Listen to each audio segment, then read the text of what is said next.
we are, Mr. Garnett. There is your chequebook and your gold card. This is available everywhere up to a very large amount, and the cash that you asked for. So, Tell me, why have you opened so many different accounts in other banks? precaution, innit? Don't want to put all my eggs in one basket, do I? This is a very respectable high street bank. All your money would be safe with us. Yeah, well, you would say that, wouldn't you? I mean, look at that bank went up the spout the other day, the BBCI or something. If I'd had my money with them crooks, I'd be a pauper again today, wouldn't I? Oh, I can assure you that most banks are not crooked. Yeah, well, I mean, every crook claims to be honest until he's caught, doesn't he, eh? That BBCI, that looked as respectable as Westminster Abbey till the fraud squad put the collar on him. I bloody Maxwell, he'd treat you like a bloody pope he was, wasn't he? No, mate, if you've got money, spread it around a bit. That way, if your bank turns out dodgy, I don't lose all my money, do I? Besides, no one person knows where it all is. That prevents your nosy partners from knowing what I've got. Now, Mr. Garnett, you are going to have to declare this money. I told you the authorities will have to know. Why? That was spare dosh, that was. Nobody knew that existed till I brought it in here. Look, the authorities didn't want to know about me when I had nothing. Well, I don't want to know about them now I've got a few bob. Fair weather, friends. That's what your authorities are, mate. They don't give tuppence for us, the people. I mean, nick our money, yeah. Nothing for what we want, though, is it? Your Labour lot's just the same, isn't it, eh? Supposed to be the party of the people, eh? Fair shares for all, until they get into power, and then you'll see them hobnobbing with the same fat cats your bloody Tories is hobnobbing with. Like the same parties in the same big houses, flying all round the world at our expense, to drink with all their mates in other governments. You never see them down here in our local pub, hobnobbing with the likes of us, except at election time, when they seem to think a smile and half a pint's enough to buy your vote. Another thing, if they did get our money, no one round here'd see the benefit of it, mate. I mean, your national health would be no better off nor any other things they say they want our money for. But there would be several £100,000 worth of spare dosh floating about in the government, and who knows which pocket that'll finish up in. Why do you think the Prime Minister lives next door to the Chancellor of the Exchequer, eh? I don't know, but I'm sure you're going to tell me. Because when the Prime Minister nips over the back fence and in the back door of the Chancellor's house, it's not to borrow a cup of sugar, you know. No, he goes in there and says, "Whoa, Chancellor, good morning, and how are we doing?" And the Chancellor says, "Whoa, Prime Minister, we seem to have several £100,000 worth of spare dosh floating about." And the Prime Minister says what you or I would have said in the same circumstances. Well, always do with a few Nelsons, eh, Chancellor? Nelsons? Nelson Eddies, Reddies. Oh, yes, well, if you do need any help with investments... At my age, with all my money, what do I need with investments?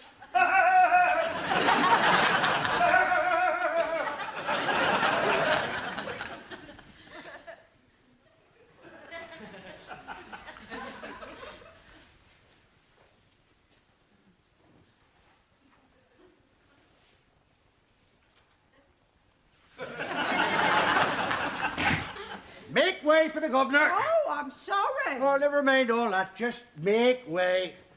The governor's ready for a little wet, aren't you, governor? Well, I think we'll have a drop of the old shampoo, eh? Oh, I'll just hang these up for you. Oh, my tongue's just hanging out for a drop of that. Yes, I can see it, covered in boot polish. Allow me, governor. That's a knack, you see. Oh, and I suppose you've acquired it. All the champagne drinking you've done. It's a knack I acquired serving the rich, Mrs. Hollingberry. You? When were you ever close enough to the rich, even to serve them? When I was a steward on the big liners, serving the top table. Steward on the big liners? Barman on the Irish ferry, more like. Oh, I'm sure they liked all that on the top tables. Look. What would she know about champagne? Oh, the rich. Oh, the way they serve it. You're supposed to have the bang and the fizz. It's all part of the celebration. Well, look, half of it's on the bar, rest of it's on the floor. There's not much of it left in the bottle. No wonder it's a rich man's drink if that's all you're left with after you open it. The rich Mrs. Hollingbury, when you've had the experience of him what I've had, aren't bothered about the spillage of a drop of champagne on their marble floors. They have gallons of it in their cellars. She's ignorant of the ways of the world. Yeah. We're going to have marble floors. Well, perhaps in your new house, eh, Governor? New house? What new house? Well, now, that's up to you, Governor. You're the boss. Where you lead, I'll follow. Cheers to the Governor, a captain of the universe. I was been thinking, Mr. Garnet, when we are married, perhaps a nice little bungalow for two with a little bit of ground out Epping way. A bungalow? The only attraction I can see for Mr. Garnet in a bungalow is he wouldn't have anybody upstairs to nag it another.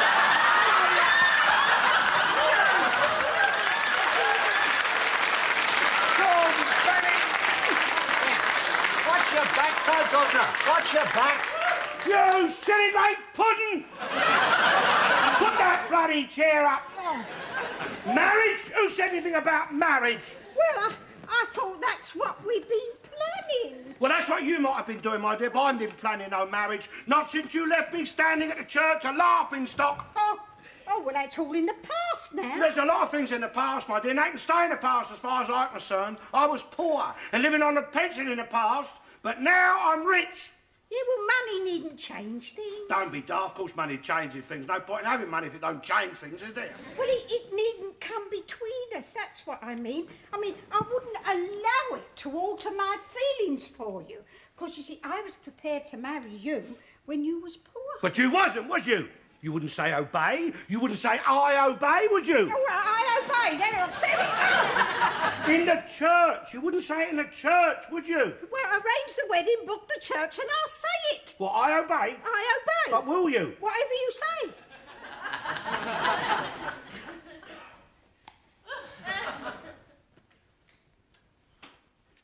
Pour me a whiskey. I obey.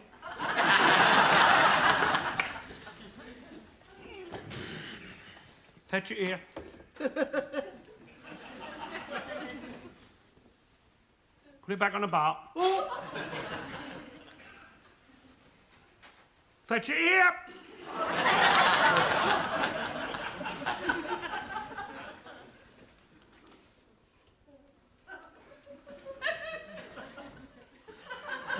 Sit.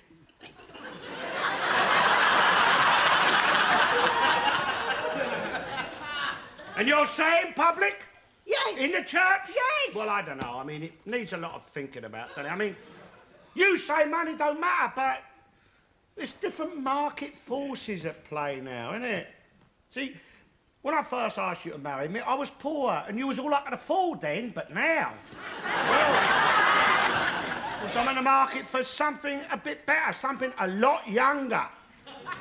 Something with a good few miles left in it. With more energy. That can run about a bit faster, fetching and carrying, and probably a bit better at cooking and cleaning. Something I could be sure would see me out, because that's important. I don't want to spend time training up a woman to my ways and then have her peg out of me. Have to go through it all again with someone else. It's nothing personal.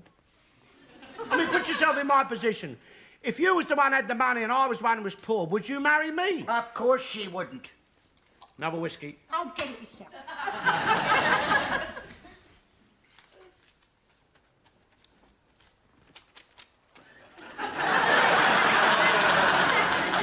Testing, testing. If you hope to hear the bands read out the ears. Oh! Where did you get all this money anyway? That's what a lot of nosy people would like to know, my dear. I'm not being nosy. Aren't you? I'm just curious, that's all. It was curiosity killed the cat. Yeah, it might be something heavier that kills you. I might have been left it by a loving relative, or I might have made some very shrewd investments. Or on the other hand, I might have just won it. There you are, you see. Mr. Garnet is clever enough to have made investments. Right. Eh? The cleverest man around here, as I've always said. And lovable enough to have been left it by adoring relatives. And clever enough to have won it. Eh, Governor, eh? Well, you didn't steal it, did you? If you think this is stolen property, my dear, perhaps you better not drink it.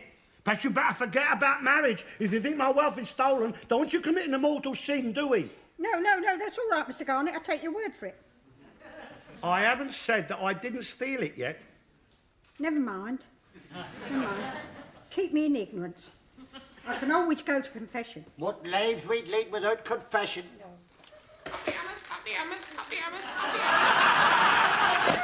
And another thing, Mrs. Hollenberry, there'll be no need for you to go poking about up my chimney when I'm out looking for my money box. I've got somewhere more secure to hide things than prying eyes now. I've never looked up your chimney. Yeah, that bad leg of yours ain't rheumatism, you know. That's from all the hours you spent kneeling down begging forgiveness for all the lies you tell.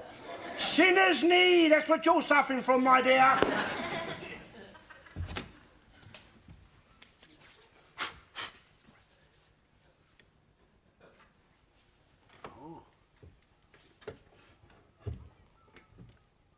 I've been robbed! You lousy rotten Millwall supporters! You thieving swines! Is your money in there? No! My checkbooks, my credit cards! You thieving swines! Does that mean you're broke again? No, there's no money in there. It's just my credit cards. Have them stopped. No, I've got all these bank accounts all over the place, you see, and I've got a little book with all my names of the banks in here, and I don't know where I put it. Shut up!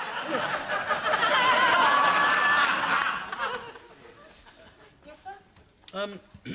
Have I got a count here? I don't know. Have you, sir? Well, I think so. I seem to remember coming in here. Yeah, I'm sure this is it. Trouble is, they all look the same. What is your name, sir? Oh, well, you got me there.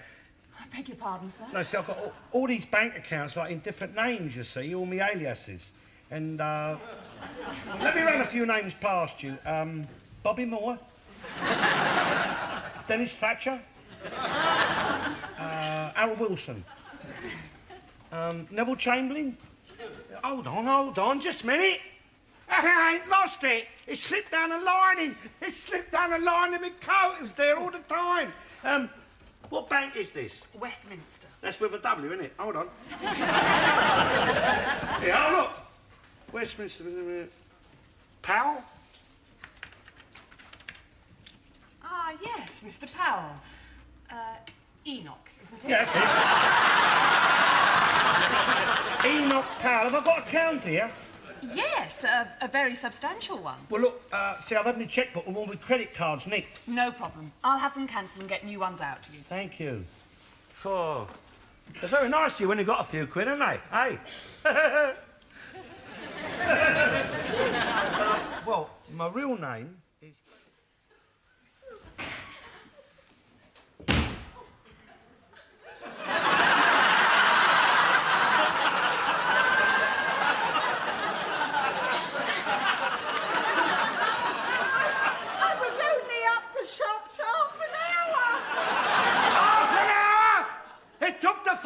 Men, 2 bloody days to get the furniture in. Don't get it out, half an hour. You thieving bloody Millwall swines, you bloody animals. I'll have you put where you belong.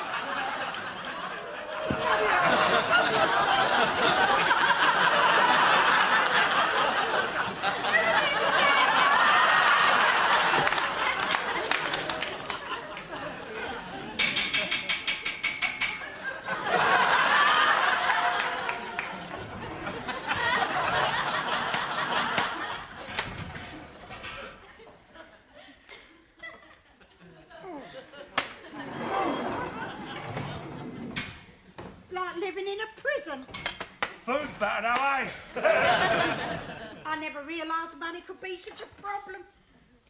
I should move, Governor, if I were you, to a more respectable district. Nah, it don't matter. You go to where the rich live. It's just the same, innit? Same bars, chains, burglar alarms, steel doors. It's the furniture of your rich. If they won't lock up your criminals, then the rich has got to lock themselves up. Yeah, the trouble is, though, if you live among them, they can rob you without involving themselves in a lot of travelling expenses. Never mind, it's got its compensations, eh? Blimey, a few weeks ago, this was a meal you could only dream of, eh, mate? Oh, yeah. A poor man can only drive a meal like this once a year at Christmas. Right. And even then, only after a year of saving. Well, there you are, you see. For the rich, it's Christmas every day. For the idle rich. Eh? Well, it's all right having Christmas every day if you haven't got to prepare Christmas every day. Oh, God, blimey, now what's wrong? What's wrong? All this. What's wrong with all this? You never lived so well. No, I never worked so hard either. You couldn't please them.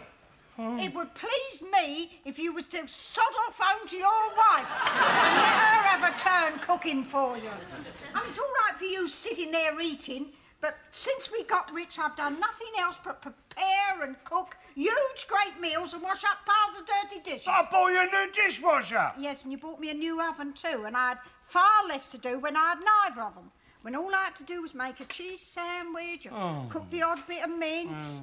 When we were on the pension, before you could afford all this, legs of pork, turkeys, best end and legs of lamb, old bloody salmons, huge great T-bone steaks. At least I had the time to sit down and enjoy the little bit I'd cooked. Well, what are you going on about? You sitting down now? Yeah, but what about your pudding, your spotted dick and custard? Well, see to that first, if you like. Oh, sod your pudding.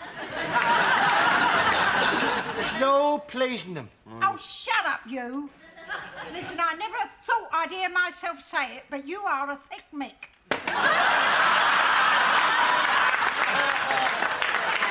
If there is such a thing, you're it. Look, will you shut up and eat your dinner for crying out loud? Not to buy you a new dress, a new hat if you behave yourself. We'll see to the pudding later. I doubt if I'll have room for any. Oh, you're beginning to look like a pudding, you are. I think all this money is a test for you. What are you talking about, a test? I think the Lord has given you all this money just so as he can watch you and see what kind of man you are. He knows what kind of man I am, my dear. He's given me all this money and he has a reward. No, I think he's testing you. Yes, he knows you'll be on your way soon now from this earth, and he's got to decide. He's got to decide where he's going to put you. Purgatory, hell, with old Nick and his big fork. No. No, it'll be heaven for the governor. He loves him. He's given him his money. It is harder for a rich man to enter the kingdom of heaven than it is for a camel to pass through the eye of a needle. Oh, blimey, look, the Lord gave me the money. No, to tempt you.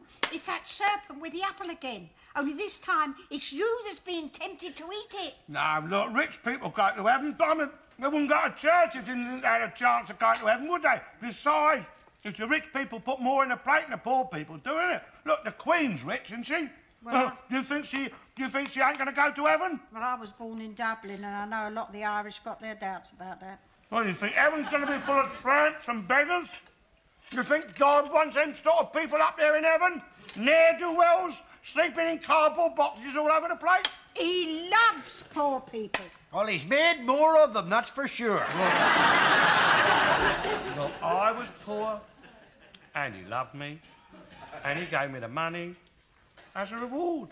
No, to tempt you with the sins of the flesh, to see if you were strong and could resist them, or was weak and would perish. Look, I'm not a sinful man. No, you couldn't afford to be, but now you can. Gluttony. I mean, that's a sin you couldn't afford before, but look at you now, you can. Talking about I'm sharing it with you, and I mean, it's yours as well. It's gluttony. Your eyes are bigger than your belly. Hello. You can't eat all that, and there's pudding still to come. Yesterday it was a side of beef, a leg of pork, salmon, eels. We got dogs for miles around sniffing round your dustbin. And there's hungry people starving in the world. Well, take something up the church then. What, take your leavings up the church? All right, well, look, I'll give them some money. Find some poor people, I'll give them a few bowls. There's poor people sitting here. You said I could have a new dress. Yes, you can. And a new hat. Yes. And I need a new pair of shoes to go with Oh, it. I see. You'll take my money then, won't you? Oh, yes, if it helps with your salvation, Mr. Look, Garnett. I have spoke to the Lord. When? I prayed unto him, didn't I? I asked him about the money and asked him to give me a sign what he wants me to do with it. I said, do you want me to give Mrs. Hollenby any of the money, Lord? And there was no sign from him. Do you want me to give Michael any of it? No sign. Anybody else, Lord? And there was no sign. You see, some people's life down here is intended as a punishment for them. I mean, he wants them to suffer, and I don't want to spoil any of his divine plans that he might have for people. I mean, I know they say he's a hard God and he lets a lot of suffering go on down here, but blimey, it's only the people who are made to suffer who are complaining, isn't it? Hey? Nobody else seems to give a stuff, do they? I mean, after all, it's his world. And look, I'll say it to him again in your presence. Lord, do you want Mrs. Hollenberry to have a new dress? Speak now.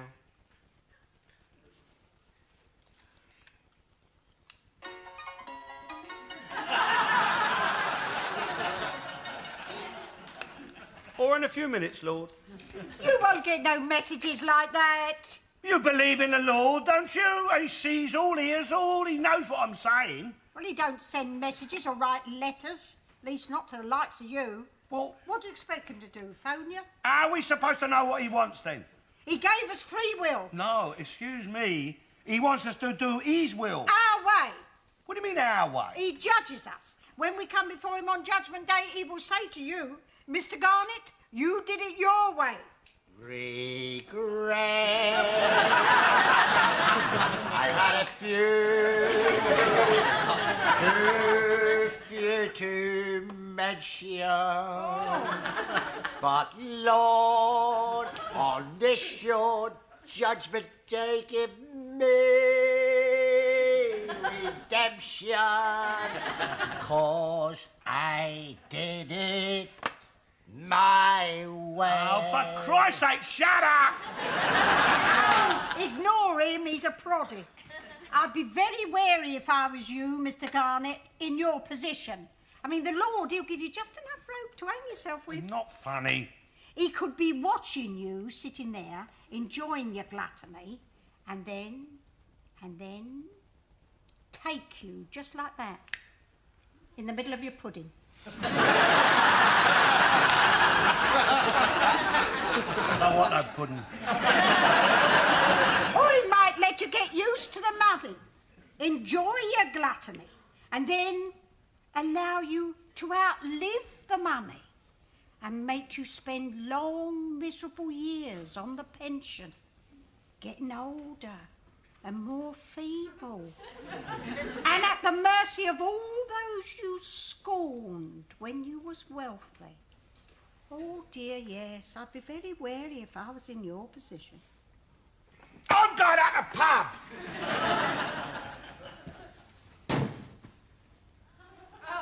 It's a power cut! It's a sign. Bloody hell! The bars won't work! Oh, Gordon Bennett! I want to go to the toilet.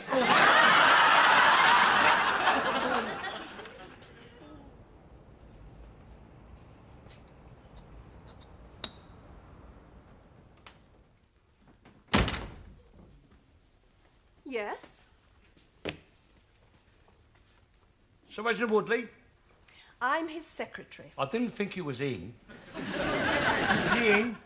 Why? I want to see him, of course. Have you an appointment?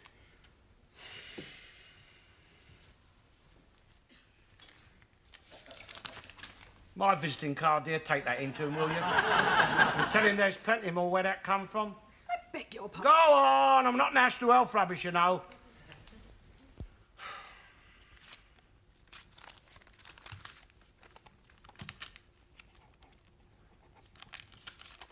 My name, Mr. Garnett, Esquire.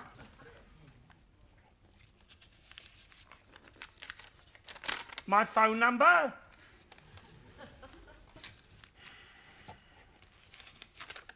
My address. One knock downstairs if he ever calls.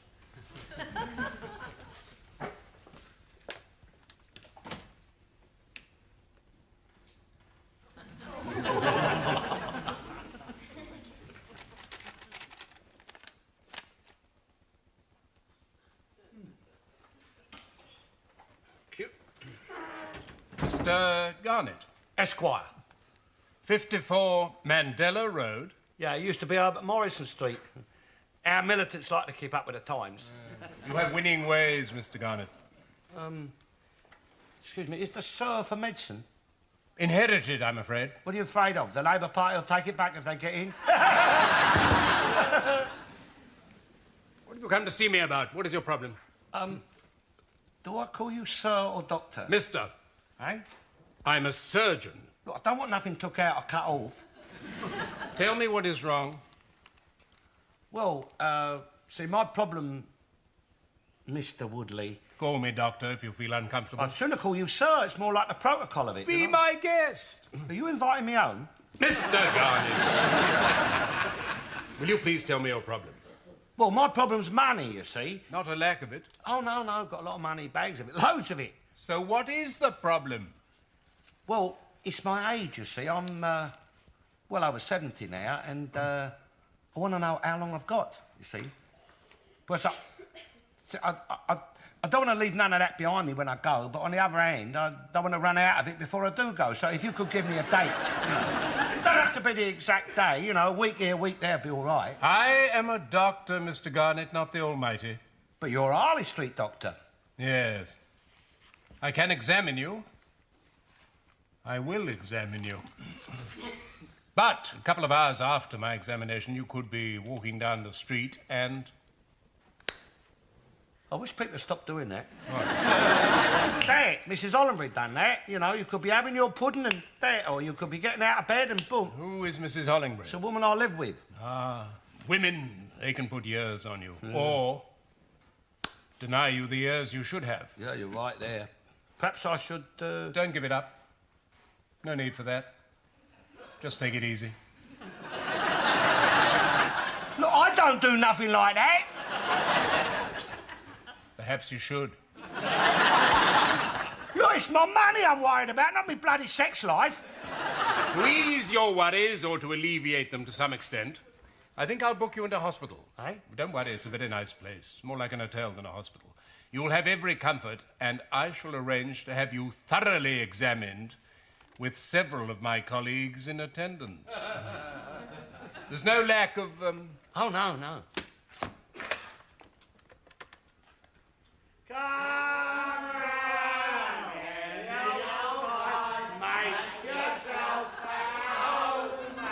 Put your feet on the mantel shelf. Here, the Tories were right, and when you got money, this is the way to be here, all right.